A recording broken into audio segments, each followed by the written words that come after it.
Quick disclaimer. Information in this podcast is for general informational purposes only and is not intended to be treated as medical advice. Always consult with your healthcare team before making changes to your diet, lifestyle, supplementation, or medication. Did you know that back in 2015, the American Diabetes Association was recommending people with type 2 diabetes eat 75 grams of carbohydrates per meal? We were quite the opposite. We were encouraging people with type 2 diabetes to eat a lower carb diet. Back then, our approach was very controversial, but the evidence was there, so we shared it and continue to do so. Today you'll discover why as we explore the evidence. Welcome to Type 2 Diabetes Talk, the place where we chat about what really works to treat type 2 diabetes and prediabetes naturally with nutrition and lifestyle. If you're looking to optimize blood sugar and A1C, lose weight, reduce medications, and improve your overall health, this is the place to be. Now, here's your host, type 2 diabetes nutrition specialist, Dr. Jetta. Hello there, thanks for joining me for episode 63, where we're diving into the topic of low-carb diets for diabetes. Once a very controversial topic, which is now more widely known and accepted, but still highly misunderstood by many. Specifically, I wanted to take an opportunity to explore the evidence with you here today, and a bit of history as well. At DMP, and over more than a decade, we've been encouraging a lower carb eating plan for people with type 2 diabetes and prediabetes because the science supporting it has been strong, and because when we consider the body's biochemistry, it just makes sense. The case is that for most of us, whether we have diabetes or not, we simply consume way too many carbohydrates. We don't eat a balanced diet at all, as the primary macronutrient consumed is often carbs, and usually not quality carbs either, as we're eating way too many processed foods containing refined carbohydrates and sugars. If you've been listening to the podcast for a while, you've heard me talk a lot about the importance of nutrition and that diet and nutrition are the most important part of your treatment. The most important part. More effective than medication, this is no secret. The research shows this time and time again. And I also know this to be true because I've seen this firsthand, time and time again. Diet and nutrition are the most important part of your treatment. If you can get your diet and nutrition right, you can completely change your diabetes health. We have 3 primary macronutrients in our diet: carbohydrates, protein, and fat. As a person with type 2 diabetes or pre-diabetes, you've probably seen one of these macronutrients talked about the most, and that is carbohydrates. You've probably read that the amount and the type of carbohydrate you eat are important. It's true, carbs are an important macronutrient for people with type 2 diabetes and pre-diabetes. That's no secret. It's a well-established fact that we've known for decades. Still, it took diabetes associations across the world a long time to acknowledge the benefits of low-carb eating plans for diabetes. Even still, people remain hesitant and suggest we don't have enough research on low-carb diets, particularly long-term research. The reality is, no diet has enough evidence, especially long-term research, because running trials over years isn't possible in many cases, as research is expensive and time-consuming, among other things. But in actual fact, low-carb diets for diabetes probably have a larger amount of research than any other diets, with more than 50 randomized control trials, and we've also seen around 10 systematic reviews in the past 5 years or so, which is a lot. And none of the outcomes presented in those systematic reviews have favoured higher carbohydrate or low-fat diets. Before we get down to some of the evidence, let's just define what a low-carbohydrate diet actually is. A low-carbohydrate diet typically consists of between 10% and just below 26% of total daily energy intake from carbohydrates. So that equals around 50 to 129 grams per day in a 2,000 calorie per day diet. It is different from a ketogenic diet. Many people talk about low carb and put keto under the same umbrella, but these are very different. Here we're predominantly exploring the evidence on low carb for diabetes. Let's start with a bit of history because understanding the origins of low carb diets for diabetes management helps us appreciate where we are today. In the early 20th century, before modern diabetes medications existed, dietary management was the cornerstone of diabetes care. Cookbooks like the 1917 Diabetic Cookery emphasise low-carb eating as the standard. Foods like bread, sugar and starchy vegetables were explicitly listed as forbidden.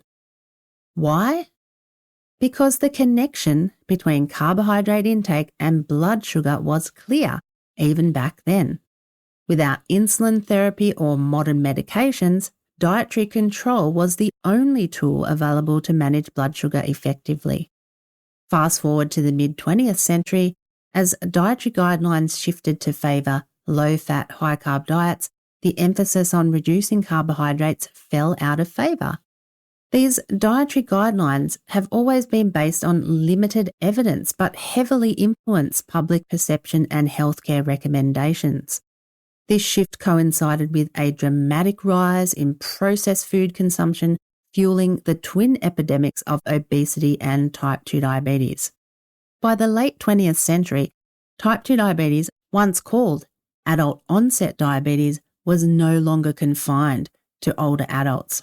Rates of type 2 diabetes occurred in younger and younger people and now occur among children and adolescents at astonishing rates. The introduction of high-carb, low-fat dietary guidelines in the 1980s marked a pivotal and problematic shift. Public health messaging during this era promoted carbohydrates as the primary source of energy while vilifying dietary fat. And this was largely based on flawed studies linking fat intake to heart disease.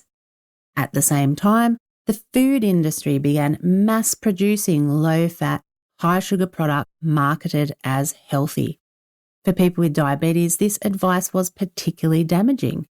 Many were told to consume as much or even more than 300 grams of carbohydrates per day, an amount that often led to poor blood sugar control, increased medication use and worsening health outcomes.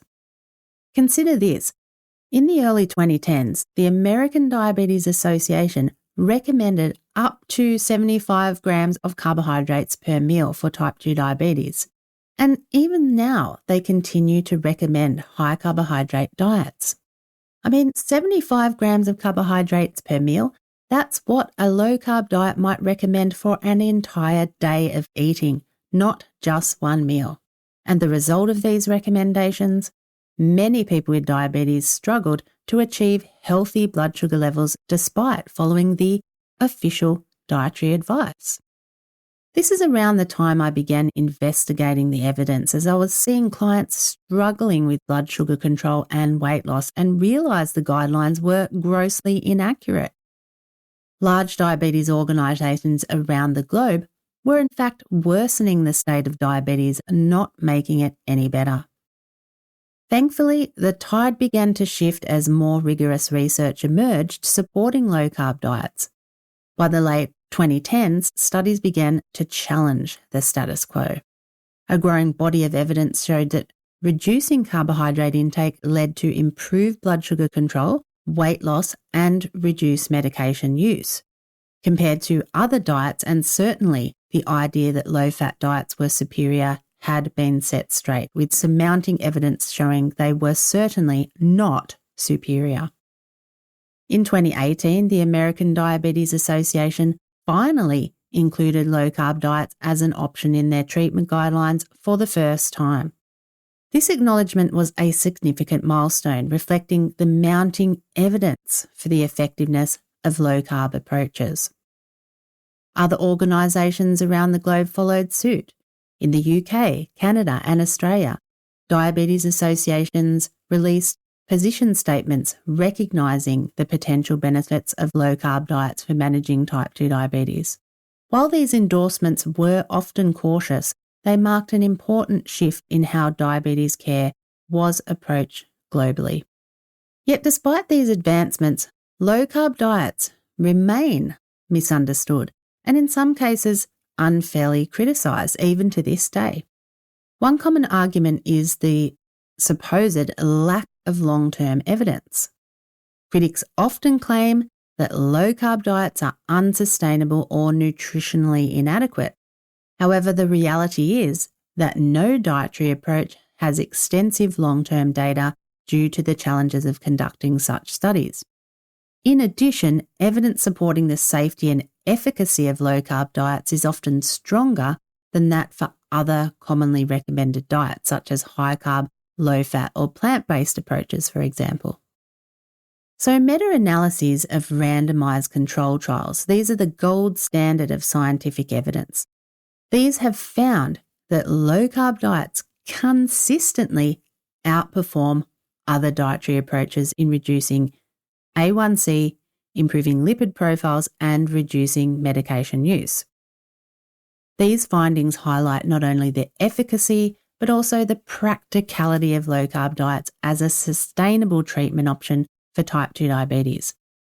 So, while the journey of low-carb diets has been anything but straightforward, the evidence supporting their use for diabetes management is undeniable. From early 20th century cookbooks to modern clinical guidelines, the message is clear. Reducing carbohydrates works. Are you ready to take charge of your diabetes health? Dr. Jetta's T2 diet program has been clinically proven in a randomized controlled trial to dramatically reduce A1C, weight, and medications in just 16 weeks. The T2 diet program will guide you step by step to discover an eating plan that feels natural and sustainable for you, and most importantly, works to get results. Learn more and join the program today at type2diabetestalk.com/programs. Let's talk about the compelling evidence for low carbohydrate diets, not just from my own research, but from a wealth of studies showing their effectiveness in improving type 2 diabetes health. As we just established, the scientific consensus around low-carb diets has been growing steadily. Randomized controlled trials, the gold standard in clinical research, have consistently demonstrated the benefits of low-carb diets for people with type 2 diabetes. And these studies, as we already established, show significant reductions in A1C levels, which is the most critical marker of blood sugar control. And these A1C reductions occur within just a few months of starting a low-carb eating plan. I reviewed a lot of research during my PhD, and specifically the highest form of evidence are those systematic reviews and meta-analyses, because these take all the randomized control trials, bringing all the data together to compare them. And when we look at meta-analyses of low-carb diets compared to other diets, people with type 2 diabetes experienced, on average, a 0.5% greater reduction in A1C at 6 months. That might not sound like much, but it's highly significant because, again, what a meta-analysis does is it takes all the data from all the randomized control trials and draws that data all together to estimate the overall effect. It does this by comparing them to other diets. So by comparing low carbohydrate to moderate and high carb diets. When they do this, there is still an average 0.5% statistically significant difference in A1C levels. So in other words, low carbohydrate outperforms the other moderate and high carb diets, whatever form they come in. That might be low fat, Mediterranean, healthy eating, low glycemic index, usual care, or high carbohydrate. And an average across all the trials of 0.5%, that's an important improvement when we consider that even small decreases in A1C can lead to a lower risk of complications such as kidney disease, nerve damage, and cardiovascular issues. And if we were to expand that to a population level, for instance, it would have a dramatic impact, a positive one. And that's what these types of studies can indicate to us. At the heart of the evidence, we know the profound impact of low-carb diets has on blood sugar and insulin dynamics. Carbohydrates have the most significant impact on blood sugar levels compared to other macronutrients, protein and fat. By reducing carbohydrate intake, people with type 2 diabetes can stabilise blood sugar levels, yes, and reduce the insulin demand on their bodies. Reducing both blood sugar and insulin spikes is particularly beneficial for insulin resistance, which is a central hallmark of type 2 diabetes. And this combo effect influences other functions throughout the body as well. Low carbohydrate diets have been shown to influence a wide array of health markers beyond blood sugar control. Research from my thesis and other studies highlights that low-carb diets lead to significant weight loss and reduced body mass index. And weight loss achieved through low-carb diets often comes with improvements in other metabolic markers such as lower blood pressure and lower inflammatory levels, creating a ripple effect of health benefits. A common concern about low-carb diets is their potential impact on heart health, particularly given there is increased intake of dietary fats. Naturally, if we decrease one macronutrient, we have to make up for that from one of the other macronutrients. However, that doesn't mean people just go and consume a lot of saturated fat. For instance, in my T2 diet study, people still consumed much more monounsaturated fat, and their saturated fat intake didn't increase that much. Not that saturated fat should be feared from natural foods in any way. But coming back to this concept that low-carb diets impact heart health, well, what the research shows is that these diets improve several cardiovascular risk factors. Triglycerides, a type of fat in the blood linked to heart disease, typically decrease significantly on a low-carb diet. HDL cholesterol, often called the good cholesterol, increases, improving the overall cholesterol profile. And one of the most important outcomes is a reduction in medication requirements when people with type 2 diabetes follow a low-carb diet. This is incredibly important, and it's an outcome that is consistently shown across 82% of studies. That's a lot, and this does not occur with other diets. This reveals quite an important thing because what it tells us is that the results for these low-carb diets in studies, for example, the A1C reductions, are likely more than what's being reported because of this reduced medication effect. Imagine if the medication were kept, for example, at the same level, then the A1C reductions reported at the end of the study would be much more. Of course, we can't do that because it's dangerous to keep people taking medications when A1C is lowered, but just to highlight the point of how important this is.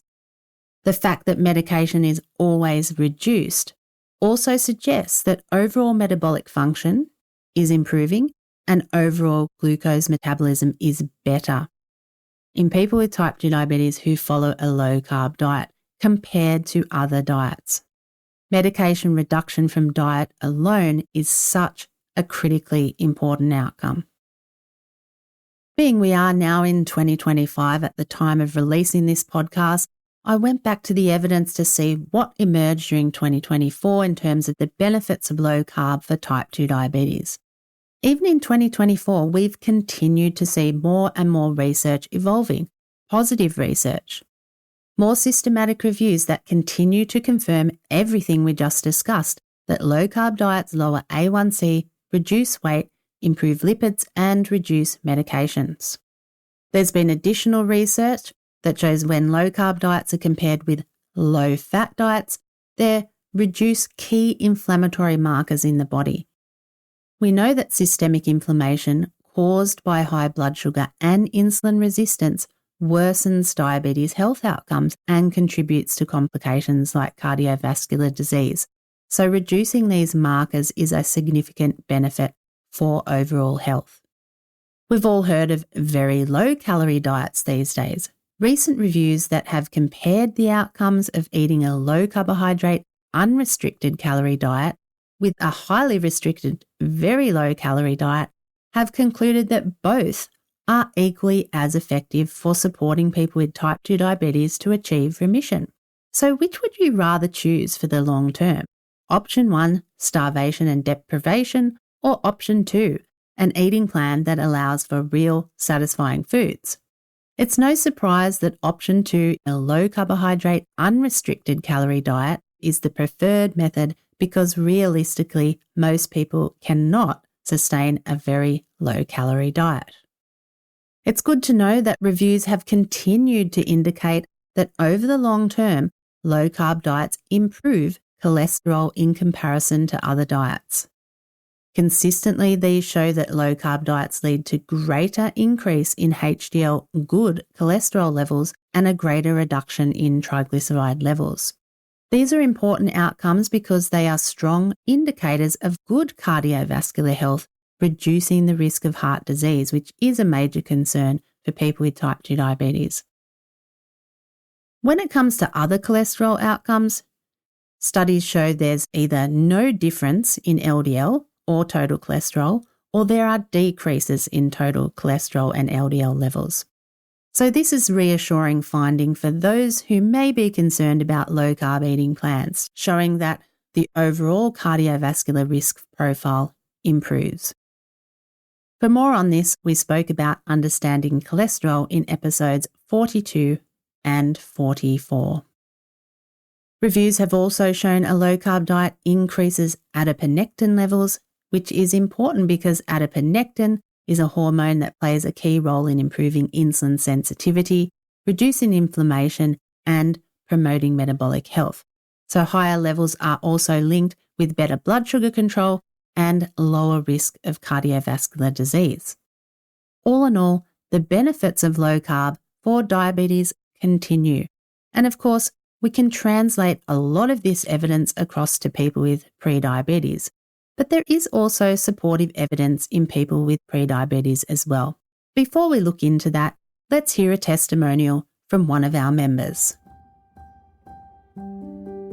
Mark said, "A sincere and heartfelt thank you to the DMP team for the support and information and the delicious recipes your program provides. I've been on the diabetic treadmill for several years with lots of ups and downs. I wish I had come across DMP much earlier in my journey. Your information is excellent, well presented, easy to understand, and easy to implement. Your recipes are delicious, cover a wide range of tastes, and stimulate my imagination to branch out and try my own recipes, to stay within the guidelines, and still provide healthy and tasty daily variety. It highlights the fact that one does not have to forlornly live with diabetes. One can have a very normal, healthy, active life. Again, thank you, thank you, thank you." There haven't been as many direct studies of low carbohydrate in people with prediabetes, and that's probably because diabetes occurs on a spectrum, with prediabetes coming before diabetes. So it's often assumed we can expect the same outcomes experienced by people with type 2 diabetes. And the studies we have do demonstrate the same significant outcomes as we see in type 2 diabetes trials.